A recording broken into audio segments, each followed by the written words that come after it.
we're going to talk about a whole new concept, which is the concept of momentum. We all heard the expression, we have a lot of momentum going. Well, in physics, momentum is a vector, and it is the product between the mass of a particle and its velocity. And so the units would be kilograms times meters per second. F equals ma.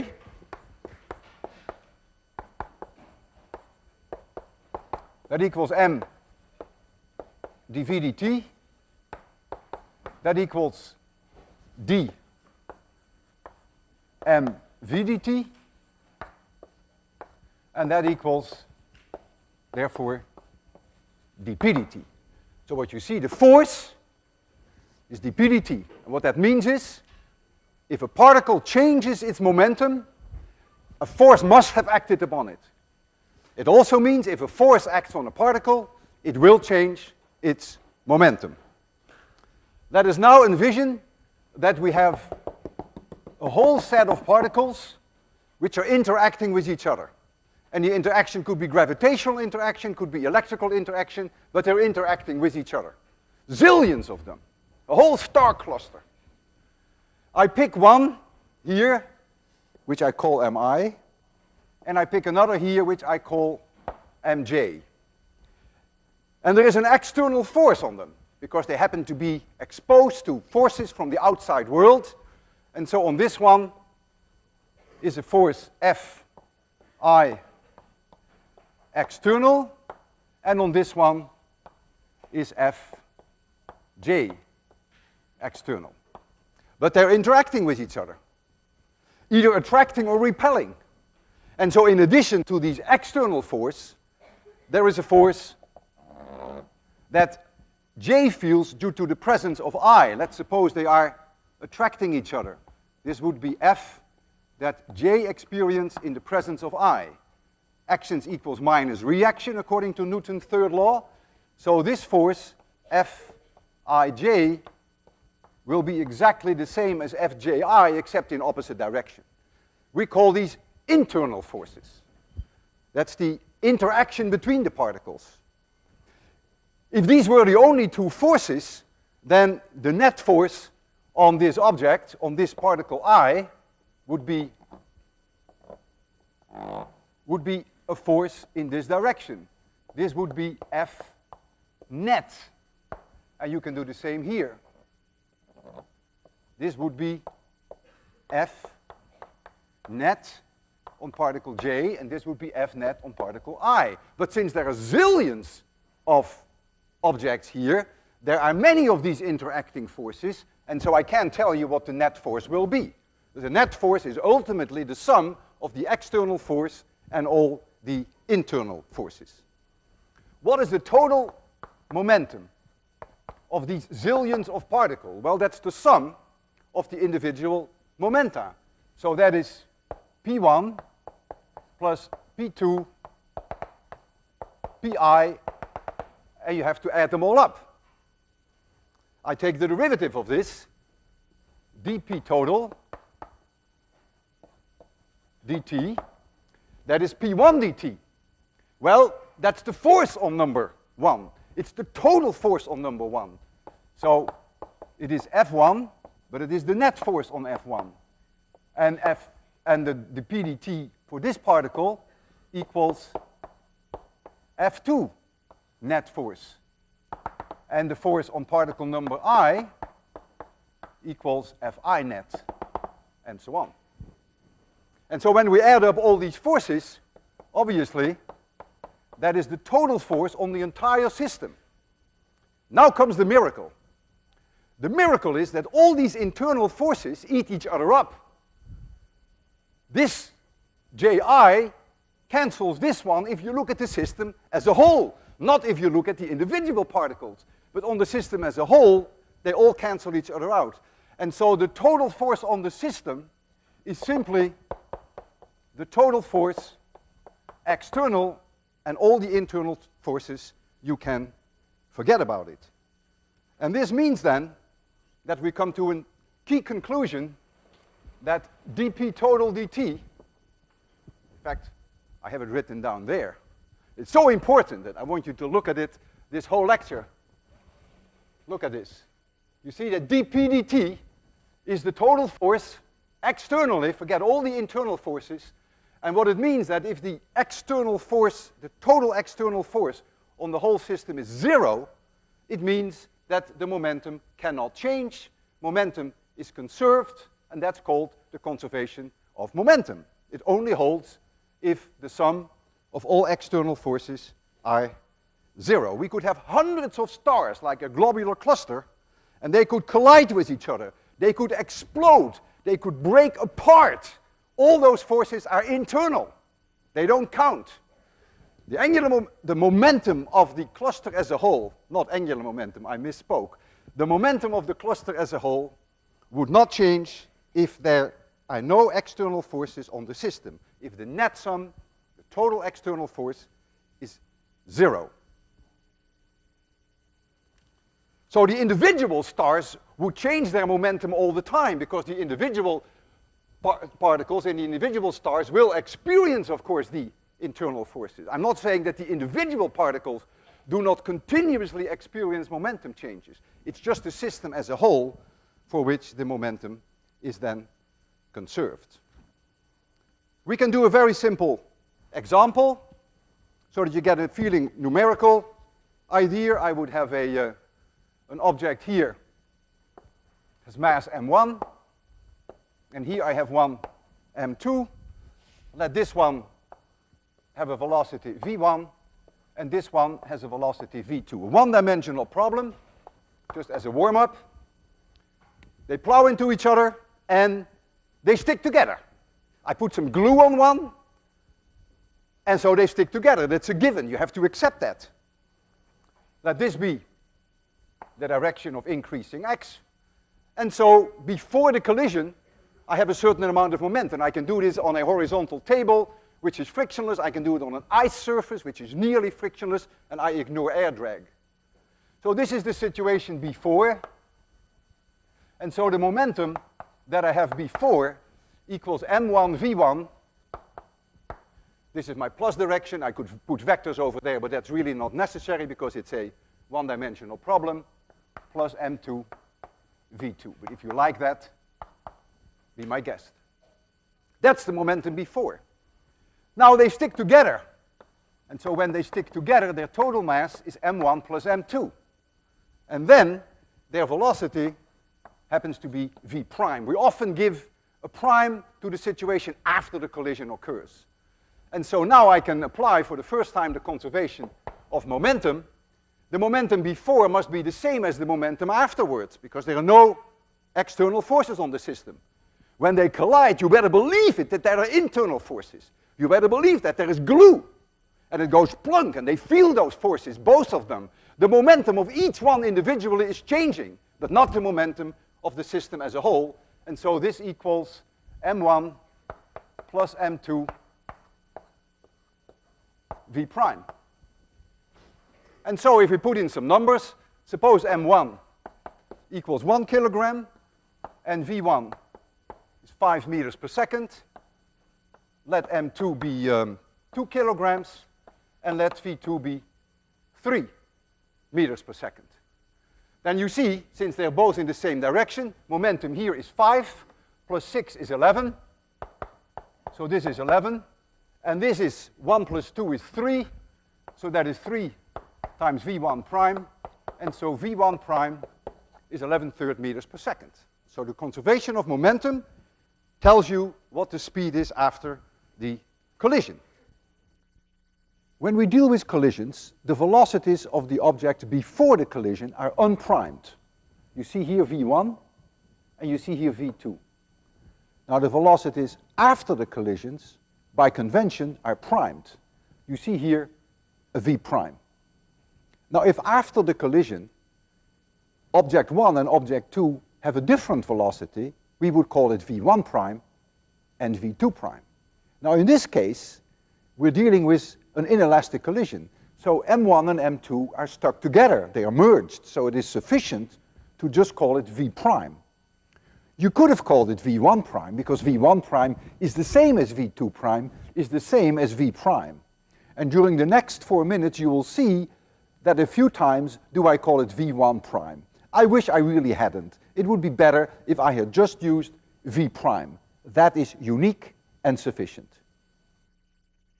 Now, there was a certain amount of kinetic energy before the collision. And of course, we can all calculate that. Kinetic energy before the collision. That is 1/2 m1 v1 squared plus 1/2 m2 v2 squared. 1/2 m1 v1 squared, 1/2 m2 v2 squared. How much is it? You can do that as well as I can. If you add that up, you'll find 21.5 joules. Trivial to stick in the numbers. Now I want to hear from you. What do you think the situation is with the kinetic energy after the collision? Don't look at the numbers. Just use your intuition. It may be wrong, that's okay. My intuition is often wrong. So there was a certain amount of kinetic energy. We had this collision, and I want you to tell me whether you think that the kinetic energy has perhaps increased or decreased, or maybe the kinetic energy hasn't changed. Who thinks the kinetic energy has not changed? Good for you. I see some parents even. Who thinks the kinetic energy has decreased? Even better for you. Hey, there's a professor of physics there. I can't go wrong there. And who thinks the kinetic energy has increased? No one thinks that. Hey, it's amazing. Let's take a look. Kinetic energy after the collision. That would be 1/2 m1 plus m2 times v prime squared. Would we agree? Let me write this at a different location. So this was the 21.5 joules. Well, you can do this as well as I can. We know what v1 prime is, that is 11/3, and you will find that this number equals 20.2 joules.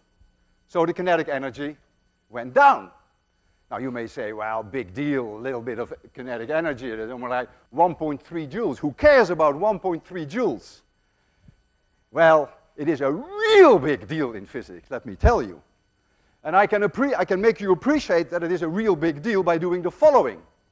I don't change the masses, but I just am going to change the direction of the impact. Here is m1, and here is m2.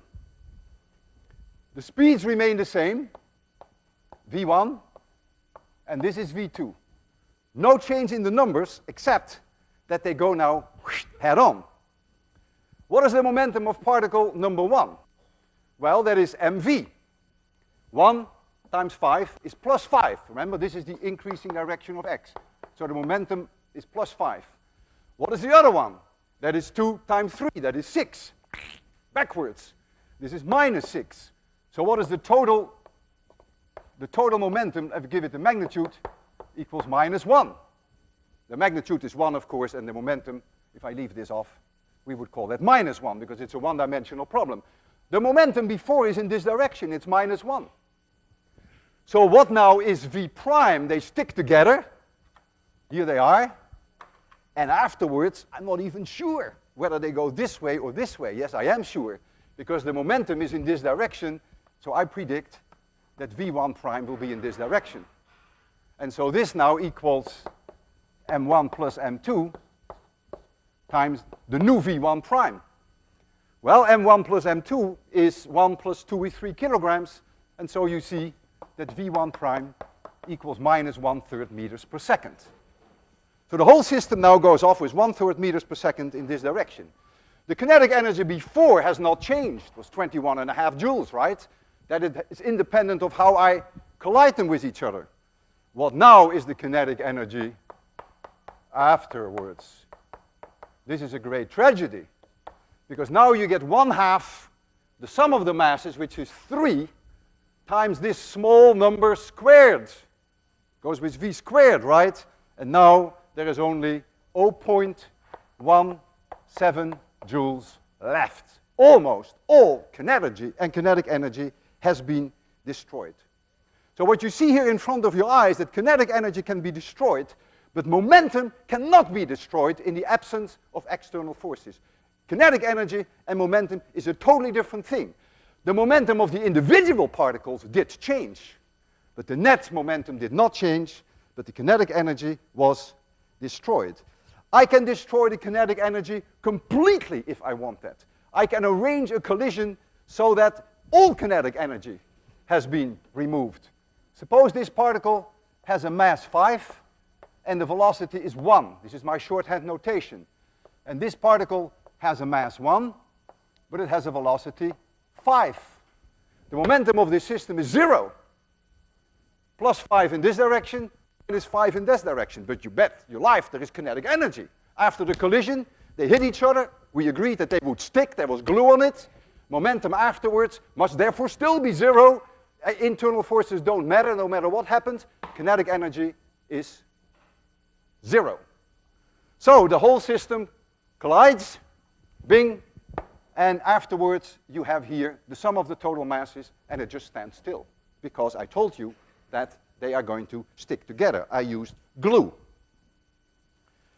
If you have a car collision and two cars hit each other, and I compare the situation just before the collision with just after the collision. Here are the two cars, and one has a speed in this direction, the other has a speed in this direction, and they hit each other. And they stick together. That's a given. They go one big clump. So this is before, and I can give them some velocities. This is the speed of one, v1, and this is the speed of the other, v2. Afterwards, you see something like this, v prime, just a wreck. The impact time is so short that the change in momentum due to friction with the road, that would be an external force friction with the road, that can be ignored. It's negligibly small. The cars hit. There is a huge internal force going on.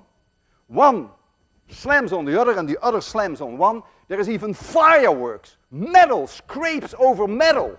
Friction, but that's internal friction, not friction with the road.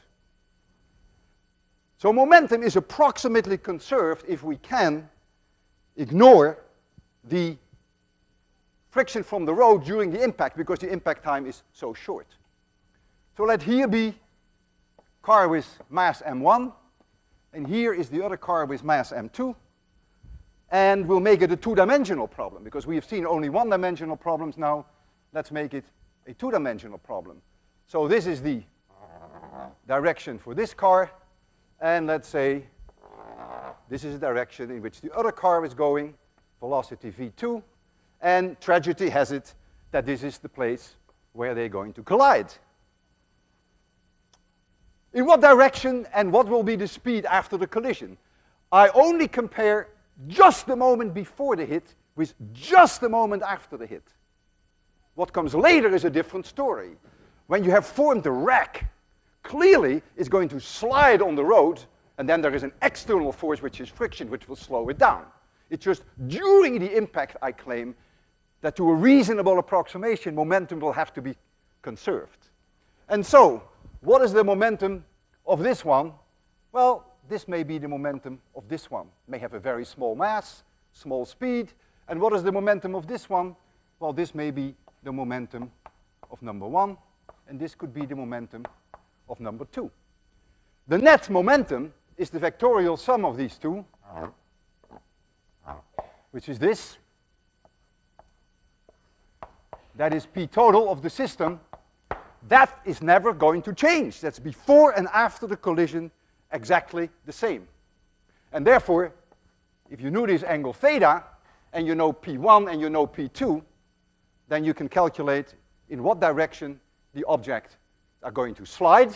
But of course, you can also calculate then the velocity after the impact, because this total momentum must be the sum of the total of the two cars, the mass of the two cars, times v prime.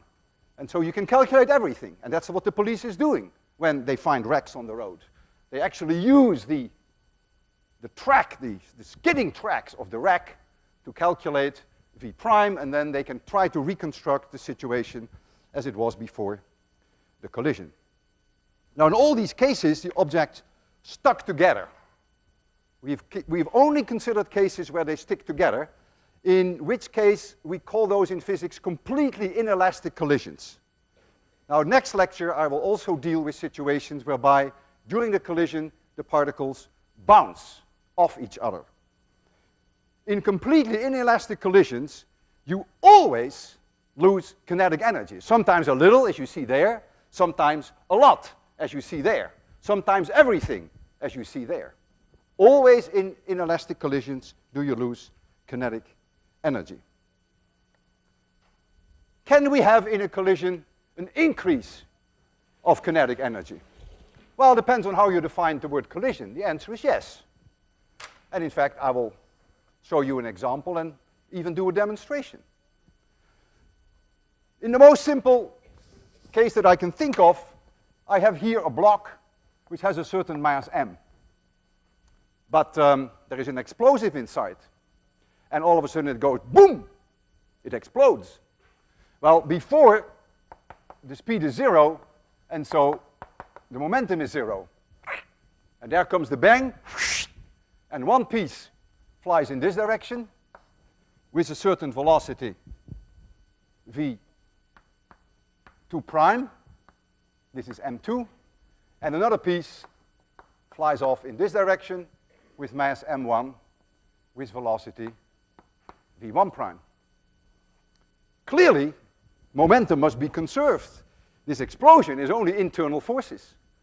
And so you can write down, if you call this the increasing direction of x, so this momentum is positive and this momentum is negative, the total momentum will never change. It's the same before as it is afterwards, so this must be m2 times v2 prime minus m1 times v1 prime. What happened with the kinetic energy? Well, kinetic energy has clearly increased. There was 0 kinetic energy to start with. This one now has kinetic energy, and this one has kinetic energy. Where did that come from? Well, it was the chemical reaction of the explosion. Momentum, however, was conserved. The momentum really doesn't care about these explosions. That's all internal forces. So be very careful. Never confuse momentum with energy. Energy can change or cannot change, can increase or decrease or remain the same kinetic energy. But if there are no external forces on the system, momentum is always conserved. And this is what I can show you. I have a demonstration set up on this air track, and we do it on an air track, so there is a minimum of friction. And we're going to push 2 cars together, and we hold them together with a spring. The spring is like the explosion, like the dynamite that can push these apart. So here is one car on the air track, then there is a spring, and there's another car. Let this mass be m1 and this mass be m2, and this surface is nearly frictionless. And I hold them together with a string so that I can pull the spring in. So this spring is compressed, and the whole system is at rest, V equals 0. So there is potential energy in that spring. I take a burner, and I burn away this thread. This is the situation before. Momentum before is 0. Total momentum afterwards will also be 0. It's identical to what I did there. And so this object will fly in this direction, and this object will fly in that direction. And you already can tell what the ratio of the velocities will be, because you will see that v2 prime divided by v1 prime, you see it right there, equals m1 divided by m2. And so I will make some predictions about the speed of these 2 objects. The largest mass, by the way, would get the smallest velocity. And the smallest mass would get the largest velocity, the largest speed. what you see in here are really speeds. We don't have the information on the direction anymore. How do we measure the speed? Well, we actually measure the time for the cars to move 10 centimeters. Each car has a little metal plate which is 10 centimeters long, and it blanks out a light-emitting diode. And the moment that the light-emitting diode is occulted, the timer starts, and the moment that the light-emitting diode emerges again, the timer stops. So that's the way we will measure the time for each car to move by 10 centimeters. The first experiment that I will be doing, M1, is 244 plus or minus 1 gram, and M2 is also 244 plus or minus 1 gram. In other words, the uncertainty in the masses is something like 0.4%. That's just part of life. I can't do much better. The time that it takes for object number 1 to go 10 centimeters is obviously 10 divided by v1, which is the velocity that we want to compare them with. Now, the 10 centimeters is really only known to an accuracy of about 1 millimeters. So that is an uncertainty of 1% in my timing, in my velocity. So this is a 1% uncertainty. So if we measure the times that object number 1 and object number 2 will go through this timing device, a measurement of 10 centimeters, you would expect the times to be the same to within roughly 1 plus 0.5, say 1.5%. There is, however, an additional problem that is very difficult for me to evaluate, and that's the following. If here is that light-emitting diode, and here is that metal plate that I mentioned to you, which comes over this diode, occults the diode, and says, start the timer, and then the other end, of course, moves off, and then the timer stops, that criterion for on and off for one diode may not be exactly the same as for the other. Here is one system, one car will fly in this direction, and here's another system, and the car will fly in that direction. And that's not so easy to evaluate unless you do a lot of experiments. So I would roughly guess, I'm always on the conservative side, that this may add an uncertainty in the criterion of the diode of another millimeters. And so effectively, I really don't know any better than 2 millimeters what the 10 centimeters is. So I would say we really have to allow here for 2% plus 0.4%. So I would predict that the times of these two cars will be the same to within roughly 5%. That would be my prediction. So we're going to write down here the times, and then we're going to measure them. So time 1 and time 2. And we will see whether these two numbers are the same within the uncertainty of our measurements. Here is the air track. Have to turn on the airflow. Oh, let me tell, for those of you,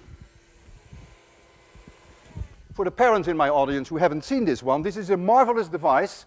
It is a track which is well constructed so that these cars fit beautifully on this V-shaped track. And then we blow air out of this track, which lifts these cars up so that they float. And so we can move them in horizontal direction with extremely little friction. There is no metal touching metal. The only friction you have is the air drag. That you can never avoid. When you go through the air with a car, there is wind, the same wind that you feel when you drive your bicycle. But it's very little, and that's why these experiments are done on these air tracks.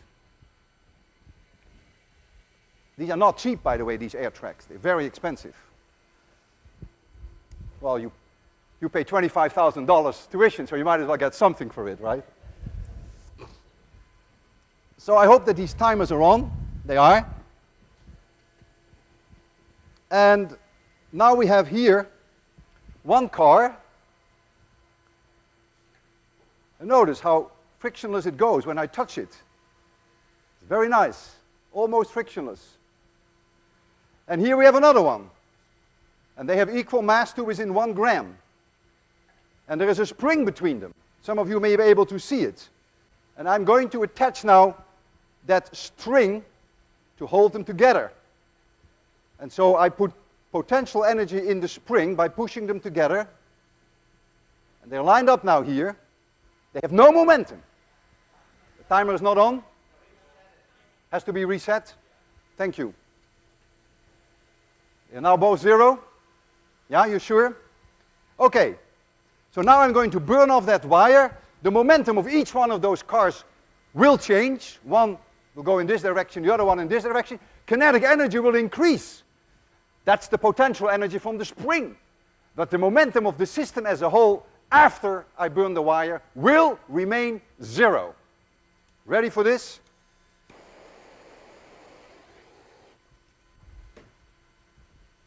Make me happy. What do you see? You're going to make me unhappy? I better walk around. I can't wait. 220. Ah, fantastic! Absolutely fantastic. 223, 219 milliseconds. That is well within the uncertainties. What was the number? 219?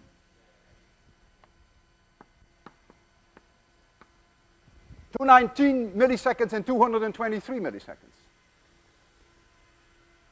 If I repeat the experiment and I make the string shorter, I will get different times. I can never predict the times, because if I make the spring more squeezed, then obviously I will have more potential energy, and so the speeds of the cars will be higher. But the times will be the same within the uncertainty of the measurements. So I can never predict the time. Now we're going to do an experiment whereby I'm going to make M2 twice the mass. M2 is 488 plus or minus 1 gram.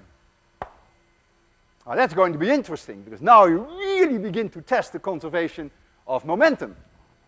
The momentum before is 0. I burn the wire, momentum afterwards is also 0. But the velocities, oh, I erased this, v2 prime divided by v1 prime equals m1 divided by m2. And so twice the mass will get half the speed. And so now you're going to see that one car will go twice as slow as the other. That's the only way that nature can conserve momentum. Nature has no choice. Nature can deal with kinetic energy one way or another, but it cannot finagle momentum. So it must give the more massive car half the speed than it gives the other car. And so we're going to redo this experiment now with a car here which is twice the mass, and this one equals where's my other car? Oh, my car is here. And this one is one's mass. So this is the 244, and the one on your right is the 488. So I have to bring them together again with a string. So I do the work now. I always do the work here in 26100. I do the work. I squeeze these springs. I get paid for that, by the way. And that's potential energy if it goes into the spring. There it is. Momentum is 0. Kinetic energy is 0. I have to zero the timers.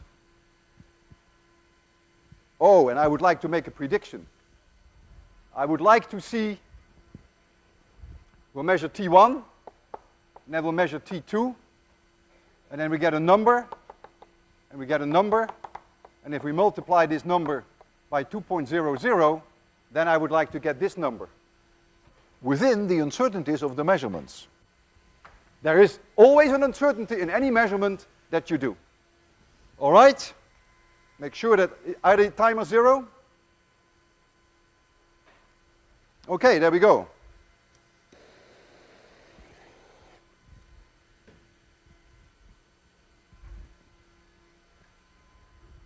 What do you see?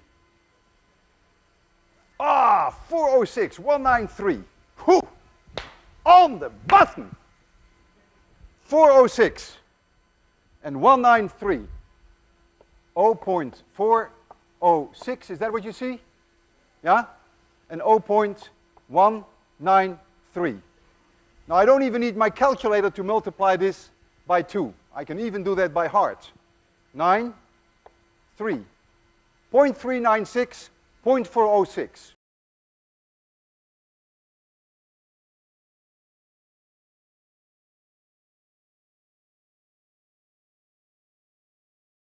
Close enough.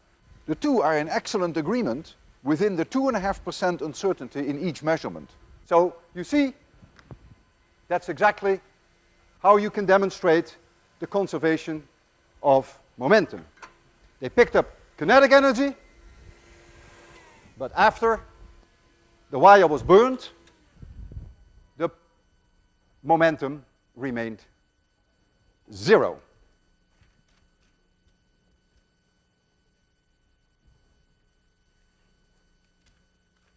Now, I changed the topic. It appears that I changed the topic, but you will see in a few weeks that it's really related, not even a few weeks. You will see that it's really related to the conservation of momentum. I'm going to explain to you now what we physicists mean by center of mass of a system. The center of mass of a system is defined as follows. I have here some kind of an object, not just a point mass, but it has a finite size. It could be a hammer. It could be something like this, a squash racket. And let the center of mass be, for instance, here. This is the center of mass. I pick any origin I want to. You're totally free to choose this origin. Doesn't matter where you take it. And this now is the position vector of the center of mass. And now I carve out a zillion little mass elements m of I, covering the entire object, and then this is the position vector r of I. And the center of mass is defined as follows. The total mass of this object times the position vector of the center of mass is the summed over I, of all these little elements, I, times the position vectors of the individual little particles that make up this object. V center of mass, I find that by taking the derivative of this equation, equals 1 over the mass total. I bring this on this side. I take the derivative here. And so here I get the sum of m of I times the Ri dt. And so this is the sum over I of mi vi. Simply taking the first derivative, which changes positions into velocities. Now this is also 1 over m total times the total momentum, because I have all these momenta of these individual particles, they have together a total momentum. And so now you come to another very important statement in physics, and that is that the total momentum of an object, which could be a hammer, which could be a squash racket, is the total mass of that object times the velocity of the center of mass. And if I take the derivative of this, then dp dt of the total momentum, of which we learned that the total momentum dp dt is the total external force. We already learned that earlier. That now is the total mass of the system times the acceleration of the center of mass, because I take the derivative of this equation, that gives me the dt here, and the velocity changes to acceleration. And look at this. This is really an amazing statement. This says F equals ma. But if I have here this squash racket, and here is the center of mass, then if I throw this object up in 26/100, as I will do later, then the center of mass behaves as if all the mass of the entire squash racket was right at that center of mass. So the behavior of the center of mass is extremely predictable, whereas the behavior of the squash racket is not. It may start tumbling. If the external force on the squash racket were 0, then it would continue to go always with the same velocity, the center of mass. If I had here a hammer, this is a hammer, and there were no external forces, I would be somewhere in outer space, and it would have a certain velocity. Then the center of mass, but only the center of mass, would have a velocity that never changes, because if there's no external force, then there is only a constant velocity, there's no acceleration. But the hammer itself may be tumbling. A little later in time, the hammer may have this position. A little earlier in time, the hammer may have had this position. But the center of mass is just one smooth motion. That is very mysterious, that there is one and only one point in any one of us, in you, in me, in any object, that the center of mass behaves as if all the matter were together in one point. And so this is another quite important statement. For the center of mass, the total momentum is the velocity of the center of mass. And you take the derivative of that equation and you get F equals ma. And that means if the external force is 0, you can go back to the upper line again, if the external total force is 0, then the momentum of the system is conserved, and so the center of mass will then keep its velocity unchanged. Let's do one calculation to give you some experience on how you derive the center of mass. I'll take a simple case. I won't take a hammer. It's a little bit complicated.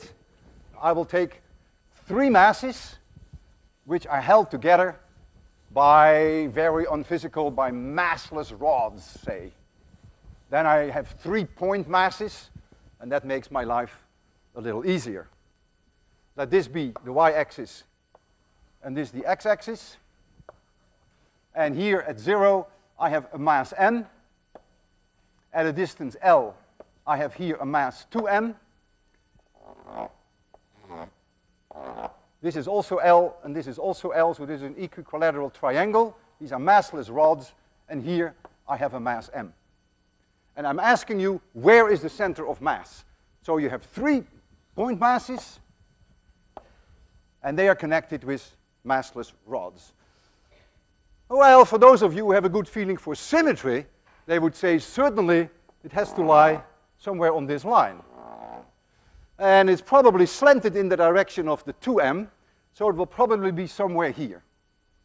And so this will be the position vector r center of mass. And the individual position vectors from the origin here will be this, and this will be a position vector to this object. And the position vector to this object is 0. And so now we can calculate the position of the center of mass as follows. We know that the total mass, which is 4m, times the position vector, our center of mass, I go all the way up there on the blackboard, that's my definition for a center of mass, equals the sum of the individual masses times their position vector. So it is the sum over I, m of I times Ri. And this I goes from 1 to 3. Now this is a vectorial equation, and whenever we have a vectorial equation, it sometimes pays off to split it into 2 components, a y and to an x component. And so in the x direction, of course the same equation holds for the x component of these vectors. So now I have that 4m times the x component of the center of mass equals this mass times the x component of its position vector, which is 0, plus this mass, which is 2m, times the x position, which is L, so plus 2m times L, plus this mass times the x component of this mass, which is 1/2 L. So that gives me plus 1/2 m times L. My m goes, and so I get that x center of mass equals 2.5 divided by 4, that is 5/8 L. So we were not too far off where we put it. Now in the y direction, you can do exactly the same. You can split it up into the position vector of this object, which is 1/2 L square root 3. This one has no y component, and this one has no y component. So this is very easy.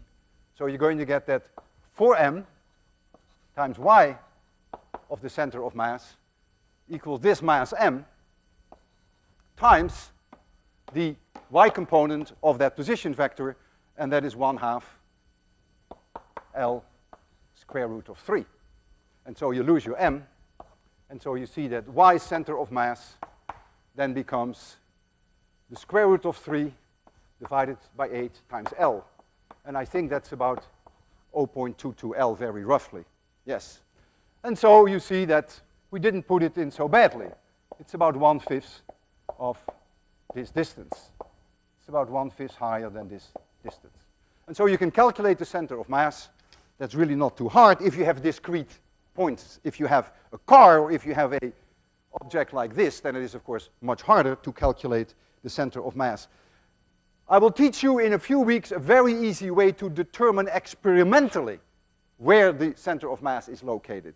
Experimentally, which is different from calculating it analytically as we just did.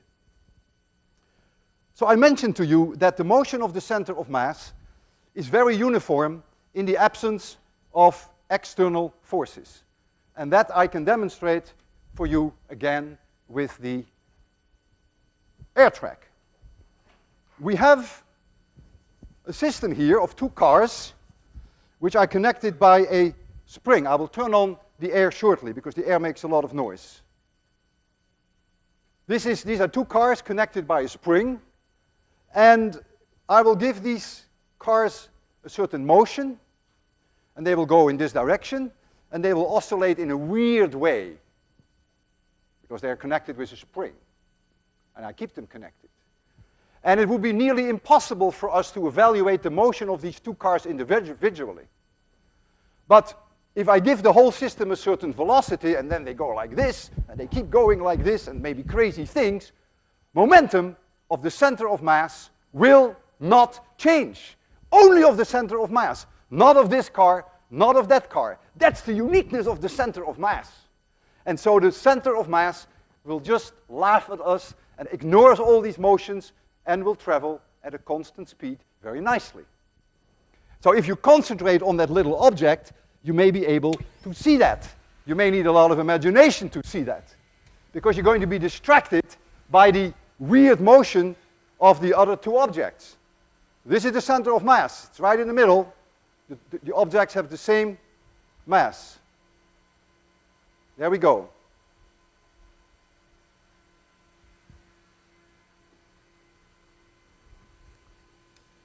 You see how complicated this motion is of the individual cars? Can you see that the center of mass is moving very uniformly, or can you not see that? You think you can see that. You have a lot of imagination. But I will help you. I will turn off all the light and only turn on ultraviolet light. And ultraviolet light will interact with that little ball, the center of mass. And when I then make it dark, you will only see the motion of the center of mass. And then you can really see that the center of mass moves in a very civilized way. I'll bring it out here again.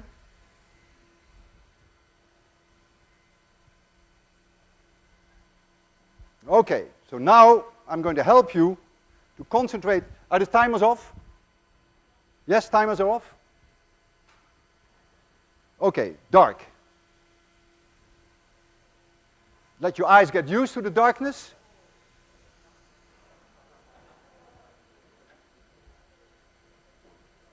Okay, I'm going to do the same thing. And now look at that center of mass. And we know that these cars are doing crazy things, hard to predict. But the center of mass behaves decently, beautifully. Constant velocity. I can let it go backwards, so you can enjoy this once more.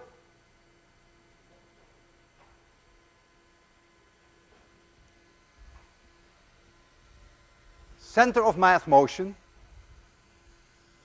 in the absence of external forces, has a constant velocity.